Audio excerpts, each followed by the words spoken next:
Oiê, tudo bem? Hoje eu tô aqui para falar sobre um clássico do terror. E agora são meia-noite e quase 1 hora da manhã e eu gravando sobre este clássico do terror, que é O Exorcista. E olha esse livro, gente. Um livro perfeito, lindo, lindo o livro. Ele é muito bonito. E foi lançado, este que é lançado pela editora HarperCollins. E esse livro foi lançado em 1971 pelo escritor William Peter Blythe. E todo mundo sabe, acho que todo mundo já viu o clássico do terror, que foi o filme O Exorcista, baseado nesse livro. Só que voltando um pouco no tempo, o escritor já fez este livro baseado em um fato real. Se eu não me engano, foi em 49, por aí, eu não lembro, não sei muito bem a data, que aconteceu um exorcismo real com um menino. E o escritor se baseou nessa história real para escrever este livro e foi um sucesso tão grande que originou o filme O Exorcista, que foi lançado em 1974, se eu não me engano. E é isso, gente. Hoje eu vou falar sobre o terror. Gente, esse filme eu assisti quando eu era criança e ele tem uma memória muito afetiva em mim. Ele me desperta uma memória muito afetiva em mim. Quando eu assisti, eu tinha uns 10 anos, eu fiquei com muito medo, fiquei muito impressionado.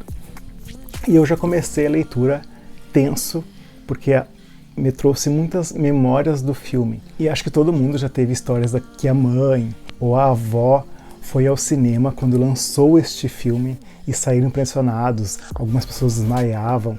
E era sempre sessões lotadas do cinema de um filme que foi meio que escandaloso para a época, de tão forte que foi. E o prólogo já nos leva ao norte do Iraque, onde está o padre Merrin em uma escavação. Isso também já me lembrou o filme O Exorcista, O Início, que também se passa em uma escavação e onde tudo dá início a este exorcismo aqui. Mas enfim, deixamos de lado. Só que o padre Merrin não é citado com nomes nessa parte do prólogo, é muito vago. Ele é citado, é nomeado como o homem da calça caque, mas a gente sabe que é o padre Merrin. E vamos lendo, continuando a leitura, e paramos em Washington, na casa da Chris McNeil, que é uma atriz famosa na época, e ela mora com a sua filha Regan, com a sua secretária Sharon e com 2 empregados, o Carl e a Willie. Até então aí a leitura tá ok, tudo certo, meu coração ainda continua no mesmo lugar, nada de sobressalto, tudo bem, tudo seguindo normal. E a leitura vai alternando entre a vida de Chris e a vida do padre Damien Carras, que ele fica um pouco com remorso por ter deixado a sua mãe sozinha para poder se dedicar à vida de padre. E a leitura vai sendo alternada entre esses 2 cenários no início. E até aí tudo bem, né, gente? Só que daí Regan fala para sua mãe que ela estava brincando com uma tábua é muito bom, com uma tábua Ouija. Quem, em nome de Jesus, brinca com uma tábua Ouija? Então, e aí ela começa a reclamar de barulhos no quarto, de móveis sendo mexidos no quarto dela, só que Chris acha que ela está fazendo isso para chamar a atenção por causa de toda a separação que aconteceu entre os pais, entre ela e o marido. Regan está de alguma forma tentando chamar a atenção. Então ela fica achando desculpa, achando que isso não, é coisa da cabeça dela. Até então, vocês lembram que no filme tem aquela parte, por isso que é bom. Às vezes tem algum filme que é muito fiel ao livro, que a gente consegue pegar cenas do filme. Aquela cena que ela faz xixi no tapete, que ela está dando uma festa, a Chris dando uma festa na casa dela, e a Regan faz xixi no tapete. Essa cena é bem no inicinho, já começa ali, algo estranhos, eu já comecei a ficar tenso nestas partes aí. E Regan muda seu comportamento, ficando mal educada, agressiva, totalmente diferente da menininha querida e carinhosa que ela era. Só que a Chris, um dia, se depara com a Regan saltando em cima do colchão, que também tem uma cena no filme, e a Regan, pedindo para ele parar com aquilo. E Chris não sabe o que fazer. E aí começa todo o tratamento médico, todos os exames e nada encontrado. A Regan é até diagnosticada com transtorno hipercinético. E a gente sabe o que é, né, gente? A gente já sabe o que é, a gente já está rezando com o texto do lado, lendo o livro, rezando, pedindo a Deus, Jesus, em nome de Jesus. Mas enfim, né? O negócio vai rolar e vai acontecer e já está acontecendo. E o bom de ter um filme tão fiel ao livro é que a gente pode captar algumas imagens e fazer elas funcionar na nossa cabeça e ter uma comparação com a cena que está rolando no livro. Mesmo preferindo muito mais ler o livro do que o filme. Mas enfim, este livro ficou muito bem adaptado para o filme. Quem não viu ainda, vai olhar. E Regan, a partir daí, só vai ladeira abaixo, gente. Ela fica pior, comportamento mais agressivo, mais exames. E aí começa a entrar a parte psicológica do livro, que é muito, muito, muito interessante. Quem curte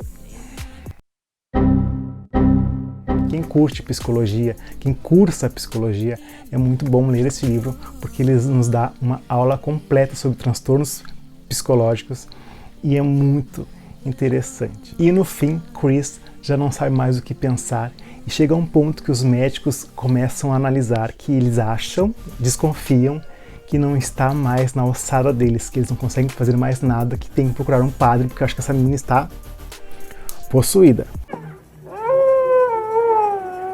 E aí Chris tenta achar um padre e já começa a falar sobre exorcismo. E falando nisso, também tem uma parte que fala muito sobre missa negra. É um pouco bizarro, um pouco estranho tudo sobre isso, que não é tocado muito no filme, mas aqui tem muita coisa profana, louca sobre a missa negra. E Regan começa a ficar sedada e amarrada quase o tempo todo na cama. E Chris, desesperada, vai atrás do padre Carras. Só que o padre Carras também é um psicólogo, então ele não acredita muito nessa parte do exorcismo, mesmo Chris pedindo e implorando para que ele ajudasse ela.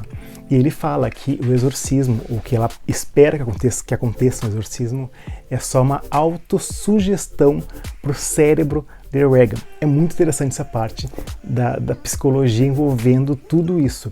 Até ele fala uma parte que na época de Jesus Cristo, se Jesus Cristo tivesse falado que todos os exorcismos que ele fez era algo sobre da mente das pessoas, ele tinha sido crucificado muito tempo antes do que aconteceu. Então ele meio que debocha um pouco sobre essa parte da fé do homem. Gente, e o padre Carras tenta explicar para Chris que tudo isso que Regan está vivendo pode ser que ela tenha lido em algum livro, ouvido em algum lugar, e seu subconsciente está se autopunindo por alguma coisa que ela precisa de punição. E a mãe, no caso, ou o pai, não deram, no caso da separação dos dois que causou tudo isso. É o que o padre Carras tenta dar a entender para Chris. Só que a gente sabe, né, gente, que o demônio já tá na guria, já tá montado nela, já tá fazendo horrores com a guria, e a guria lá na cama amarrada e vomitando verde, aquela coisa lá que acontece no filme, né? Todo mundo já sabe. O sangue de Jesus tem poder, tem poder, tem poder! E o padre Carras começa a frequentar a casa, conhece Regan e fica um pouco apavorado, meio desconfiado se realmente aquilo é real ou não. A fé dele é posta em prova na hora que ele entra na casa praticamente. E ele vai na ordem e tenta conseguir o consentimento para poder fazer o exorcismo. E consegue consentimento. Só que a igreja quer que ele tenha como acompanhante, ou que lidere o exorcismo, um padre com mais experiência. Aí que entra o padre Merrin, que estava lá no início nas escavações, mas já está em Washington agora e vai ajudar o padre Carras a fazer todo esse exorcismo. Só que o padre Merrin já estava esperando tudo isso, porque ele já tinha enfrentado esse espírito demoníaco um tempo atrás e tinha vencido. Só que eles iam se reencontrar e o padre Merrin já estava esperando isso. Gente, esse livro é um pouco mais profundo do que o filme. Ele entra em assuntos mais profundos em questão do padre Carras, da Chris também. Nos traz algo um pouco mais profundo. A gente consegue sentir a sensação de medo, de frio, de terror que o escritor quer nos passar. Aquela parte toda de vomitar verde, de virar a cabeça, das coisas voar, da cama levitar, tudo isso a gente consegue sentir, até porque a gente já viu o filme. E assim como é um livro de terror, que tem psicologia, que tem um assassinato, que tem um detetive no meio, a gente fica dentro da história, a gente já consegue sentir todas as sensações que o escritor quer nos passar e a gente consegue sentir nitidamente, é real, é viciante, tu não consegue parar de ler esse livro, tu vai parar só quando acabar. E é isso aí, gente. Se tu vai esperando um terror do início ao fim, esse aqui não é o livro, é um livro muito mais psicológico, mas é muito boa a leitura. Eu fiquei com um pouco de medo, confesso que fiquei com um pouco de medo, mas é muito boa a leitura. E se tu, como eu, curte um livro, curte uma resenha no YouTube, inscreve no meu canal, me segue nas redes sociais. Nos falamos, trocamos uma ideia. Muito obrigado, boa leitura. Tchau!